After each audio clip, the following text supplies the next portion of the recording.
Welcome to episode number 222 of the Beyond Social Media Show, the podcast for all of you marketing, advertising, public relations, and communications professionals.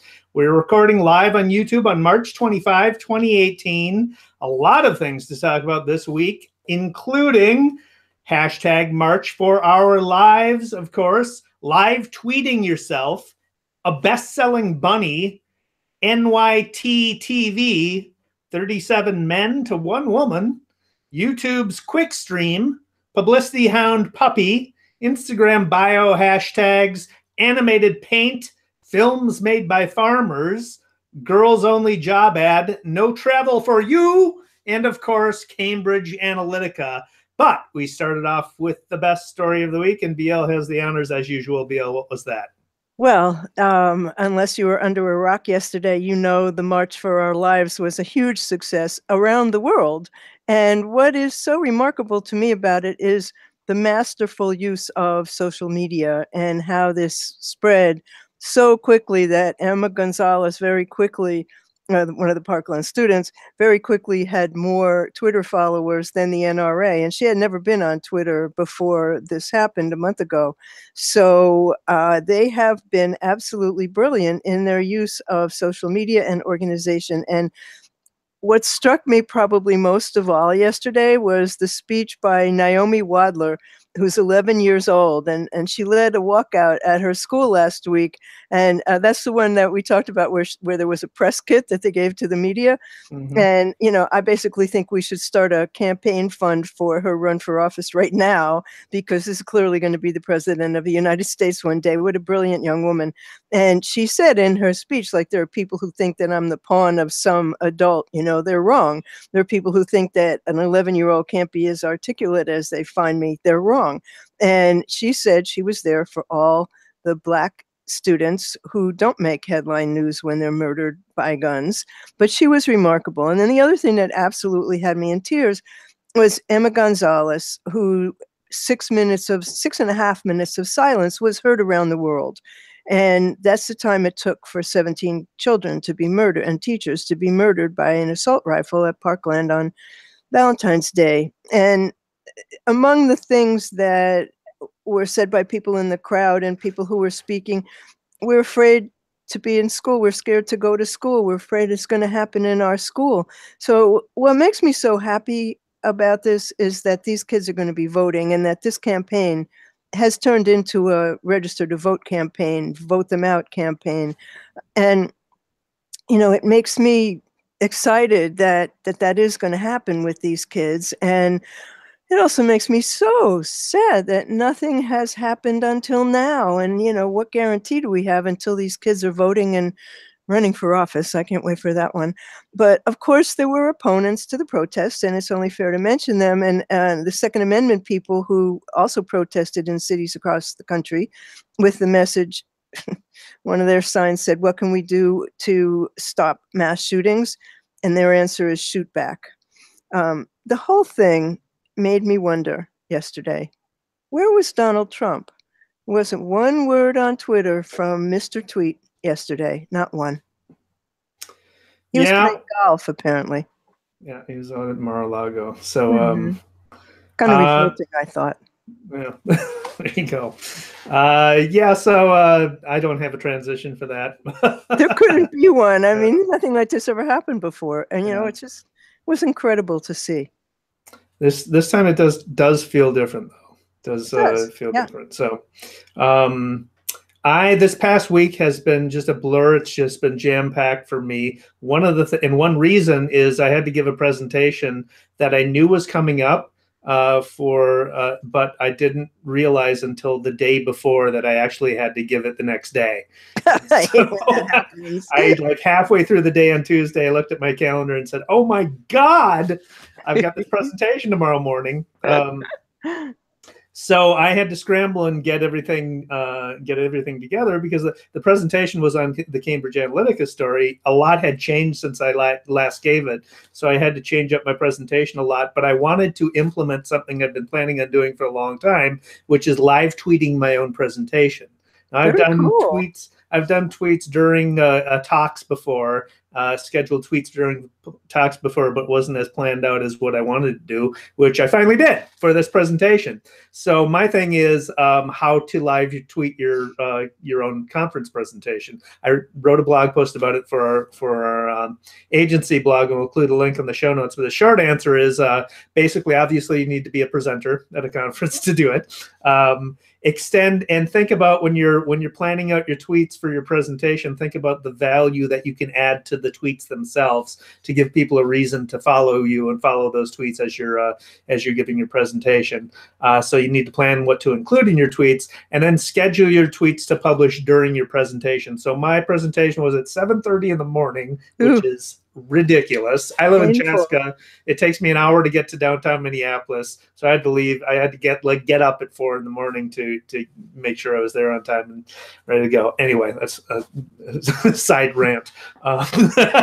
So I scheduled all of my tweets to go during my presentation. The problem was I had 44 slides and 45 minutes of presentation time, and I used Hootsuite, which increments by 5 minutes, so you can't set the specific minute to go. So I couldn't do it by the minute, which would have been perfect. I had to do it in bursts in order to stretch the tweets out during my entire presentation. But obviously use the conference hashtag if you're presenting at a conference with each of your tweets, so people can find it and engage people after you're done with your presentation who've engaged with you on Twitter, and then measure results. So that's the thumbnail sketch of how to do it, but I've written out my entire methodology on this blog post. We'll put the link to it in the show notes. And it's a really great post that you did.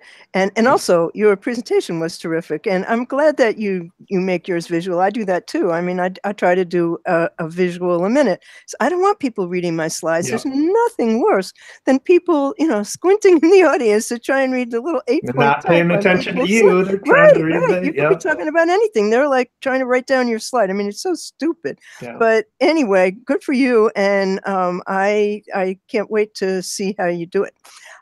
So this week we found out that Vice President Pence apparently has a sense of humor, which who would have thunk it?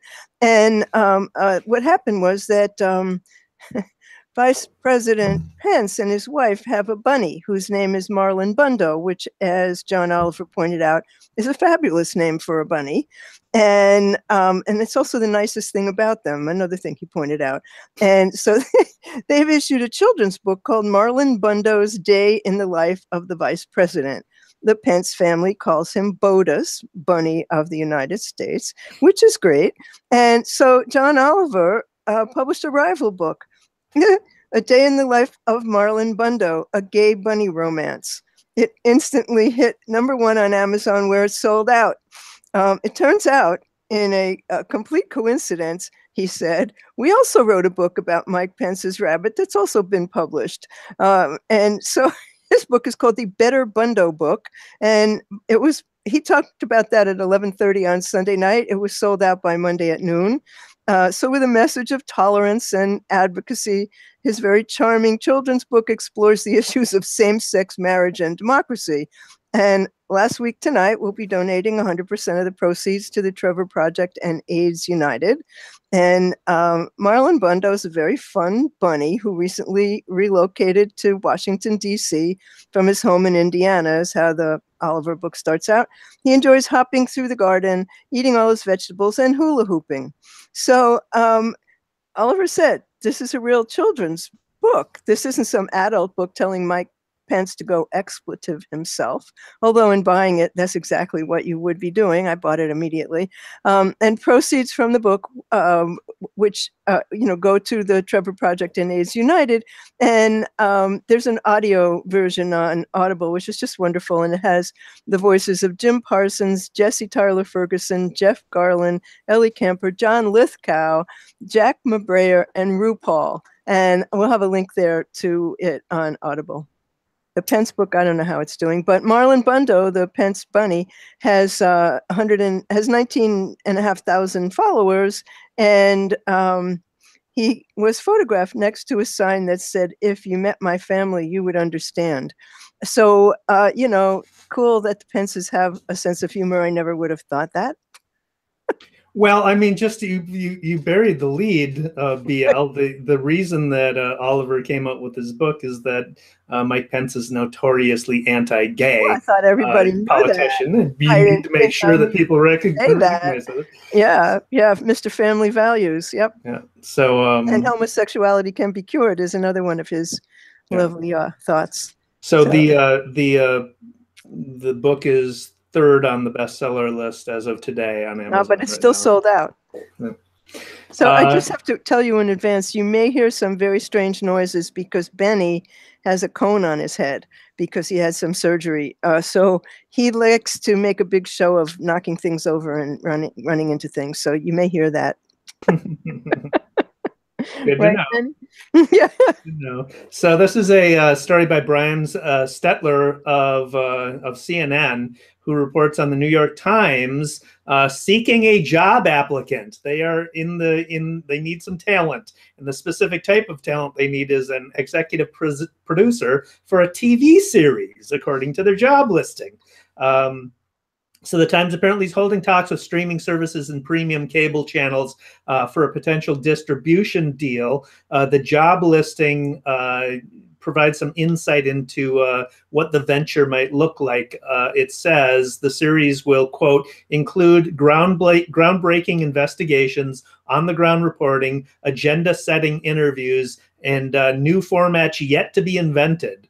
So it sounds pretty ambitious. The Times editors are discussing a once-a-week program that's about 30 minutes long, and obviously could unlock a new source of revenue, which would be the fees paid by a streaming service or cable channel that would pick up the rights to run the series. But very interesting. The fact that the New York Times is doing this is significant because obviously the top quality journalism organization, but I've been long thinking that that's where the print journalism is going anyway, into basically television journalism. So Bloomberg interesting development there. Yeah, right. No, they've been in the forefront, absolutely. So something else that happened on Twitter this week that I thought was just wonderful. This was a New York Times story, and it was by J.C. Fortin, and Muck Rack called it the best story you'll read all week, and it pretty much was. Last week Twitter came to the rescue in the hunt for the name of the only woman in a 1971 photo of 38 attendees at a 1971 international conference on the biology of whales. It was a gathering of some of the most prominent experts in marine biology, and they were all pretty much mostly white men.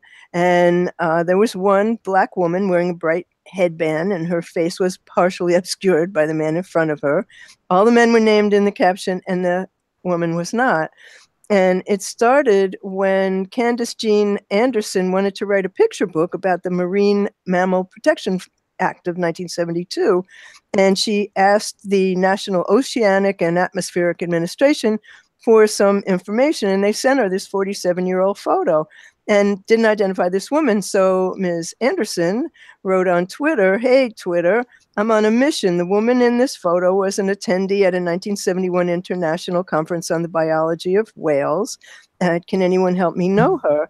And so she posted that on March 9th, and by March 12th, she'd found Ms. Anderson, revealed that her original surname was Minor, and posted some snippets of their conversation. And the woman said that she had loved every moment of her career, and the discovery was absolutely cheered by Twitter followers. And, people like this woman have been historically underreported, and there's a leaky pipeline that exists in the history of science and technology when it comes to women, and it's still happening. So on Sunday, Sheila said her full name is Sheila Minor Huff. She's a retired 71-year-old grandmother of 5 who belly dances, volunteers at her church in Virginia. And she went on from that conference, completed a master's degree, worked full-time. She went to the Soviet Union to attend a conference on mammalogists. She worked with the top government officials on a range of wildlife and environmental projects. She retired at the age of 58. She said she's not too bothered about going unnamed. She said it's kind of like no big deal. When I try to do good, when I try and add back to this wonderful earth that we have, when I try to protect it, does it really matter that anybody knows my name? I just love her. So proof that wonderful things can happen on Twitter. Absolutely. Here's another one. I checked out my Twitter feed this morning, and as I'm wont to do, spotted the trending topics, and among them was hashtag films made by farmers, which intrigued me because I do a lot of agriculture work, as you know, in ag marketing. So I checked into it, and it looked like Twitter was just having a virtual brainstorm to create parody film titles by farmers. And so the hashtag again is films made by farmers. You can browse it. We'll put a link to it in the show notes. But some of my favorites, I've got 5 examples here. Some of the best tweets were The Breakfast Club by P. Mullen 87, which was accompanied by a photo of pigs and chickens. So it's particularly appropriate. This one's great too. Bovine Spongiform Encephalopathy Squarepants, the movie, by Alberto Paranoia, and that was accompanied by a photo of SpongeBob SquarePants posing with a guy in a cow suit. Dung and Dumber by Daryl Rydell, which was accompanied by a photo of a pile of dung. Eat, Bray, Love by Andrew Heister, which was accompanied by a gif of 4 donkeys braying. And finally, as a Minnesotan, I could appreciate this, Purple Grain by Carpenter Jack 5, which was accompanied by a gif of Prince in a cornfield sucking on a straw, decked out in a cowboy hat and overalls. So just very, very, very That's funny. great. I actually found a video somehow last week of a farmer who was playing the trombone, I think it was, for his cows. And the cows came from like really far away, and then they lined up like they were an audience, and they just listened to every note. So that made me, you know how YouTube gives you the next one and the next one? There was one where they did a jazz quartet for the cows. The cows just love music. There's another one where they didn't particularly seem to care for Mozart, but you know, there were all these videos of farmers amusing their cows. It was great. And I would assume it makes them give sweeter milk, you know? So, speaking of animals, my friend Joan Stewart, the publicity hound, every week she has a hound video of the week in her wonderful newsletter. And this week it was Crusoe, the celebrity dachshund. And this has always been a dream of mine. You know, Benny goes to work and I don't. And here you have a couple who've made this whole sensation out of their dog, so much so that they've quit their day job. So Crusoe, the celebrity dachshund, has 147,000 followers on YouTube, 26.4 thousand Twitter followers, 586,000 followers on Instagram, 2 million followers on Facebook. He's had over 1 billion Facebook video views. He's been on Ellen, Good Morning America, and Today, as well as scores of others. He won a Shorty Award as Best Animal last year. He's been featured in People, Time, USA Today, New York Magazine, and BuzzFeed. He was in a GoPro commercial. He had a New York Times best-selling book, and he's working on another. He had to have emergency surgery for a slip disc, which is common in dogs with long bodies. So they filmed his recovery and his physical therapy. And he, of course, he has a store, which has the usual T-shirts and mugs, and also handmade dachshund sandals and pictures of Crusoe in his many costumes. And Crusoe the TV show is in the works. And book 2 will feature Crusoe's travels across North America, Europe, the Caribbean, and a surprise destination. He has a brother, Oakley, I guess, in case he croaks, there's another dachshund to take his place. There's character stories by Dr. Crusoe, Crusoe the paleontologist, Crusoe the dentist, an intimate look into his dating and personal life. Apparently, this is a full-time job of his owners, Ryan and Lauren, and the guy makes the dog's costumes, and the costumes are hilarious. Like, he's like a cowboy with guns, and I mean, his costumes are a riot. And, you know, they don't have to work anymore because the dog works. Damn, move over, grumpy cat. I mean, damn. Well, dogs rule anyway. You knew that. Dog Inc. Isn't that funny, though? I mean, and he's great. He's hilarious. He's a dog. So, yeah. So there's that. YouTube. YouTube has a cool new feature for those of us who do video on YouTube. This is from a Next Web article by Abhimanyu Ghoshal. So if you look up in your Chrome browser and you have a YouTube account, you'll notice that there's a new feature added where you can go live now. It's basically all you need is your Chrome browser and a webcam, and you can visit youtube.com/webcam, or just click on that upper right-hand corner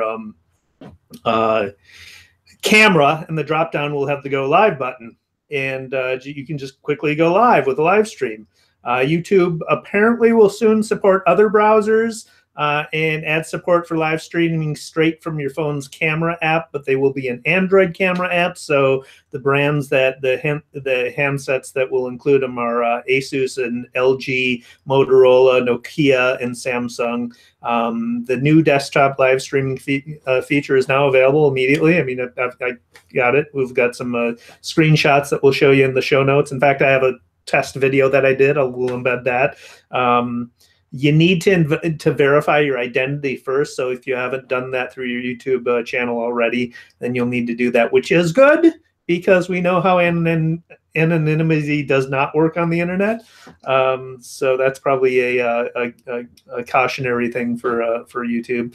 And you identify yourself by sharing your phone number. And then it could take about 24 hours to gain access if you haven't already verified your identity. You'll get a link you can share with your audience, but a pretty cool new feature. I don't see that. Where is it on Chrome? I'm looking at Chrome. On your YouTube account when you're on, it's on YouTube.com. Okay. Yeah. Okay, not just on Chrome. If you're on YouTube while using Chrome, in other words. Correct. Okay, got it. So there's something else that I saw that was really fun, was actually an ad for Sherwin-Williams paint. Actually, it's a series of Sherwin-Williams paint ads, and they make me want to paint something. The campaign theme is "Where Will Color Take You?" And so what they've done is they've made animated characters that made completely out of paint chips. And, the stories themselves are pretty dull. I mean, there's nothing much going on in there, but there's one about wild animals, and they're all made out of paint chips. And there's several on the channel, which we will have a link to. And, it's just so clever. Ironically enough, BL came up with this story on her own. I had no input on it, but yeah, for full disclosure, the Sherwin-Williams is a client. So, were you involved in making those ads? No, I wasn't. No. Oh, did you know about them? I didn't. Here you go. You can compliment them on Monday. So, in another new feature of a social channel, Instagram has finally implemented hashtags in your bio, hashtag and @ tags in your bio. So I have had hashtags anticipating that they would eventually become live, and now they have. So now they're live links, and when you click on them or tap on them, they go to a feed for that hashtag. The @ tag, so I linked to our agency, Kowalski and Courage Instagram account, so those are live now, and anybody who taps on that will go directly to our agency Instagram account. There's no evidence yet that I can tell whether the hashtags will aid in discovery of Instagram accounts, but I would not be surprised if that rolls out eventually, and perhaps even seeing a people tab added to the hashtag feeds. It just makes eminent sense. So there you go. One quick thing that I didn't put in the show notes, but I did put on my hand. My ring finger has a different color than my other fingers, and that color is purple. And it is for a campaign called Put a Nail in It, which marches Domestic Violence Awareness Month. And by showing your ring finger painted purple, you are supposedly showing that you are aware of domestic violence. I'm not sure that this campaign really has legs, but I'm seeing a lot of purple fingers supposed to be your ring finger on your right hand. All right, well, I'll start looking for them. So does that bring us to worst news? It does. What do you got? Oh, I got the worst thing I have seen in a long time, and I went to Snopes to see if it was a joke, but apparently it wasn't. It was from a company called Outsourcely, which helps people find outsourced jobs. And the headline on the email said only girls can apply for this job. And I don't know anyone who would say this is a serious, I don't know why anybody would say this in a serious ad. And this ad appears to be serious. So they're looking for an email marketer with great social media skills, and in parentheses, girls only. And then in bold caps, no male applicants, please. Those who don't read will obviously not be entertained, but what they mean is not that they're amusing you, they mean that they won't entertain your application. So they give all these roles and responsibilities, post daily on all social media, create landing pages, Tomason support, whatever that is, social media management, writing skills must be great. And then this one kills me, must be willing to learn new tricks. Experience is good, marketing skills, I think like English wasn't the first language of whoever wrote this, have to be open-minded, good working attitude, must be willing to work full-time. Applicants who didn't read through the job post will not be entertained. And oh yeah, it's a full-time job that pays $400 a month. I, for one, am not entertained. That's weird. Yeah. And it's a real, you can go and apply for it, yeah. Isn't that, it just sounds kind of illegal, Isn't that illegal? Yeah, but I don't think English was the first language of whomever, so maybe in whatever country this is coming from, it was okay. Okay, well. This is all right. I mean, and you send that to me? Hello. This is not nearly as funny. This is a story we discussed in episode 169 about China's social engineering project, mass social engineering project. It's a follow-up on that story. This is by Brian Clark of The Verge. And so China has been implementing a social engineering project called Sesame Credit, which is a social credit scoring system, basically, that if you're a good citizen, you get higher scores based on a bunch of factors, and if you're not, you get lower scores. And starting May 1 now, Chinese citizens with low scores will be unable to travel via plane or train for up to a year.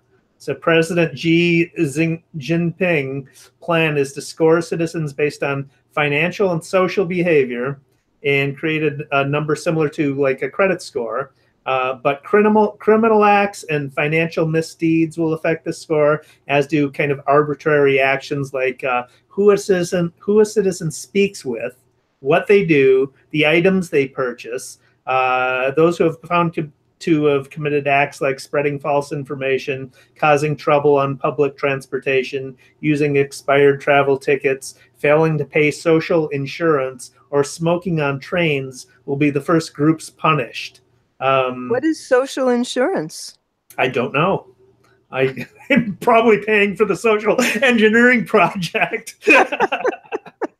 So the Chinese law enforcement personnel are already using doing large scale tests of advanced optics. So they got real-time facial recognition technology in the glasses that they wear that are capable of not only identifying Chinese citizens, but pulling from national databases allowing the wearer to instantly recognize people wanted for crimes or political dissidents. So that's really the rub there, right?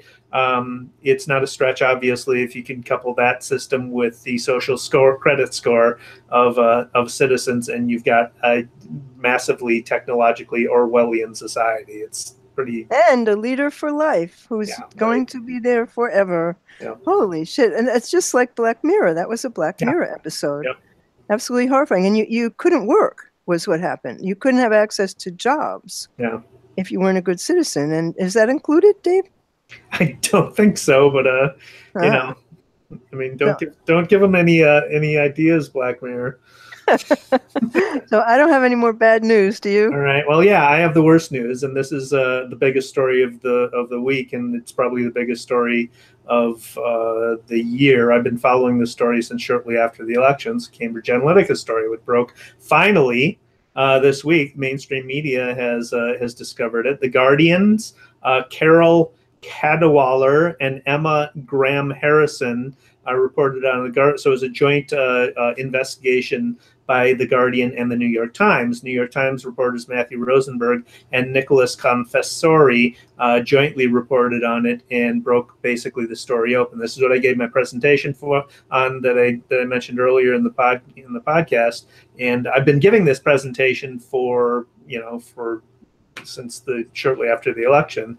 But basically, the idea is that Cambridge Analytica, the British company that had its roots in doing PSYOPs campaigns in foreign countries as a defense contractor, decided to get into the politics business, and they figured out how to take psychometric data using Facebook quizzes. So they created a quiz that basically had a psychologically sound personality type methodology that when you took the quiz, like which Harry Potter character are you, it asked you a bunch of questions to identify what type of personality type you were. They took that, got a bunch of data, about 240,000 people, I think, took the quiz. And from that, they sucked out all of their network data, including the people who took the quiz, all their data, plus all of who they're connected to on Facebook, which added up to about 50 million profiles. And from that, if you can target that with voting rolls, you put a bunch of different data sets together. With voting rolls, you can retarget people on Facebook based on political messages that they're already attuned to accept if you know what their personality profile is. And through that, I mean, they essentially helped elect a president. So I have a presentation that I'm actually going to commit to video. I haven't done it yet, but I'll share that with everybody when I get that done. But in the meantime, I've got a Twitter moment that I created of my presentation, so you can follow through all the different aspects of it. But it's pretty sophisticated. It illustrates the immense power of social media. But also, as a marketer, it's kind of brilliant. As a citizen and somebody who cares about our country and our democracy, it's pretty diabolical as well. Well, that's, I have a post on my blog that I reposted because I wrote it a year or two ago, and I interviewed a security expert about what happens when you take a quiz or use an app on Facebook. And I have so many friends who I think of as very intelligent and accomplished people who take these quizzes all the time. And I said to one of them, like, will you please stop this? You're giving away everybody's public information. But this goes back to something else. Your public information is what you made public. So, you have to think twice about what you make public on Facebook, and you need to go into your privacy settings and look at what apps you've given permission to. And all those things are kind of hard to find because Facebook doesn't really want you to not do that. You're the product in Facebook. That's you, the product for advertisers. And people have to stop doing that. Well, it should be said. It should be said that Facebook has stopped. At least they said they have stopped allowing that API access to not just your social graph, but all of your network social graph as well. But you had to set it. You have to set it. Facebook said that they've shut that down. Just to be fair, they have said that they've done that. Nevertheless, it's come out that they are actually tracking your phone calls and your text messages as well when you're using Facebook on your mobile. Which is why I don't use Facebook on my mobile, to be honest with you, and I don't use Facebook Messenger. I just don't want it there. I don't want them there. But years and years ago, I met with this man who was talking about how we should own our data and companies should have to pay us for the use of it. And I could not understand what he was talking about. How could that be possible? But, I think that's going to happen. Well, it already tried to happen. There was not long ago a social network that tried to get off the ground doing just that. Basically, you had your own. I can't remember the name of it, but it wasn't around for long. Right, because but you serve your own data to whoever you want to serve it to, but you're in control of it. And the problem with that is that there's no network effect. There's nobody there. I don't have my friends are on Facebook or whatever, and so it makes it kind of useless if you don't have the network to bring with you. Well, and Facebook's stock tanked this week, and Zuckerberg took a long time to say anything, and when he did, it was sort of like, what took you so long? And there's all these people saying delete Facebook. Nobody wants to delete Facebook. But what I'm finding is I only see like 6 people's stuff in my feed anymore. And, I just don't go there. I go to see whose birthday it is. Well, that's because you're not interacting with any, because you don't use Facebook, and I do interact with they changed the algorithm to favor just people who interact frequently. Waste of time.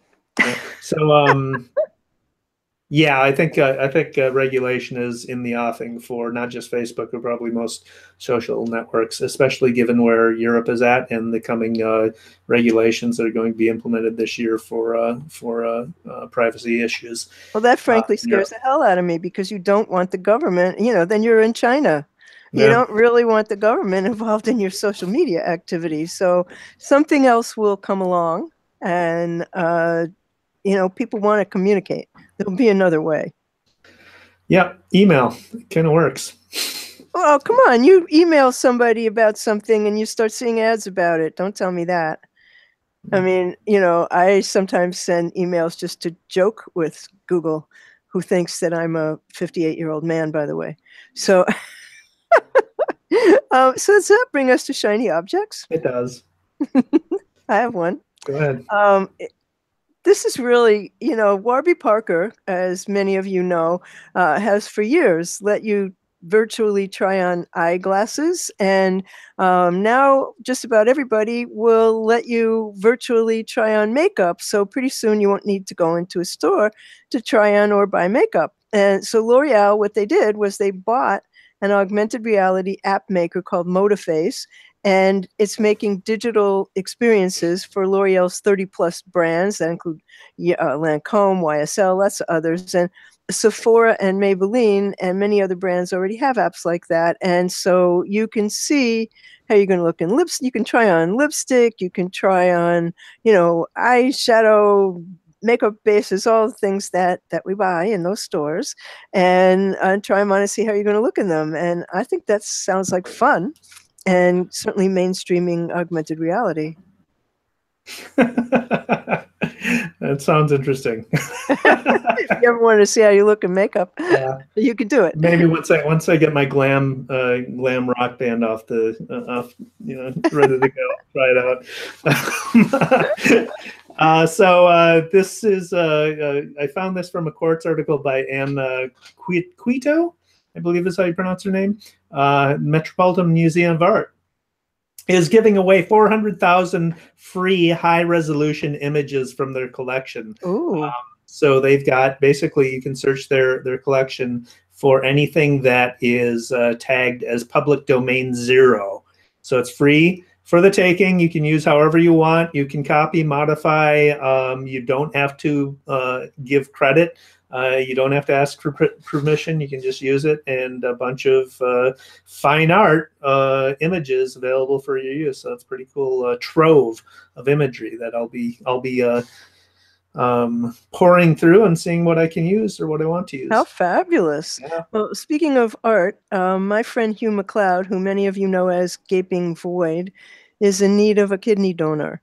And so if you take a look at, I'll put the link in the show notes, you have to be type O blood in order to be a donor, and they have not found an exact donor yet. And I hope somebody will step forward and help him.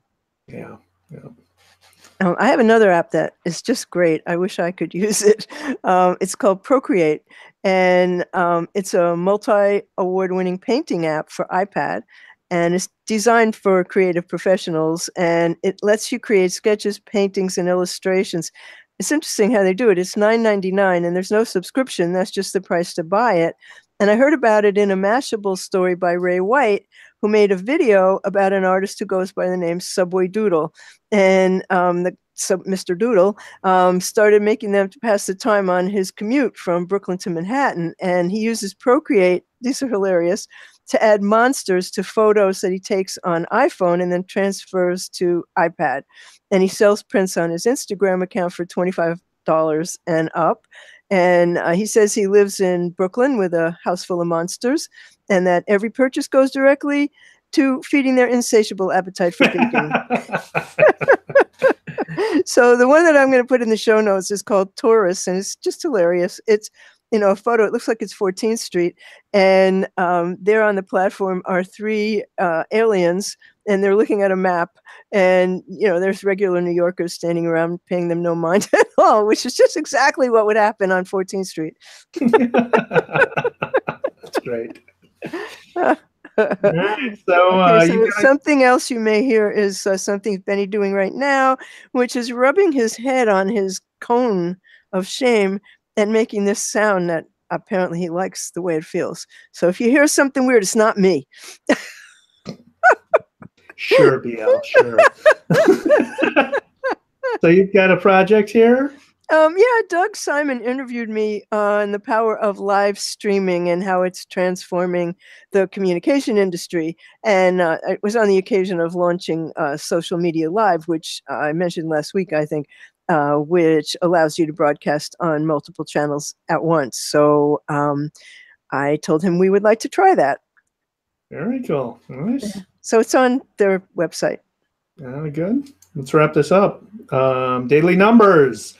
This is consumers' openness to smart speaker audio ads, which we haven't heard them yet, except for one brief try by Google as a test. But I'm kind of skeptical about whether that will work. But here's some data. So this is conditions under which U.S. voice-enabled speaker owners would be willing to listen to ads on their speakers. 30% said if they were asked whether they wanted to hear the ad before it plays, they'd be fine with it.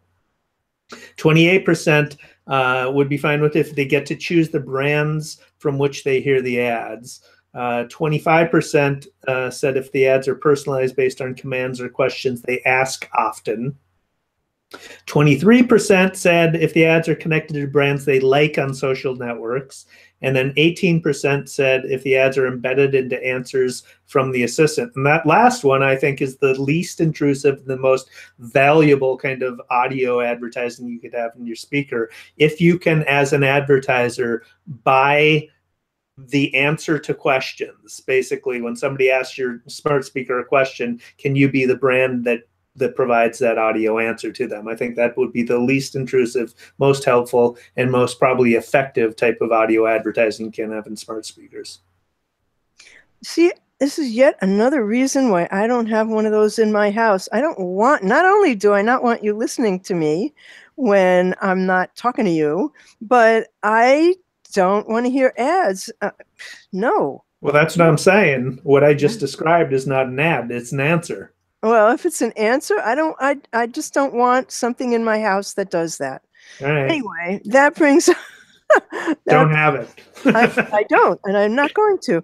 That brings us to the end of episode 222 of the Beyond Social Media Show, and we'll have links to everything we discussed today on our site, which is beyondsocialmediashow.com/222.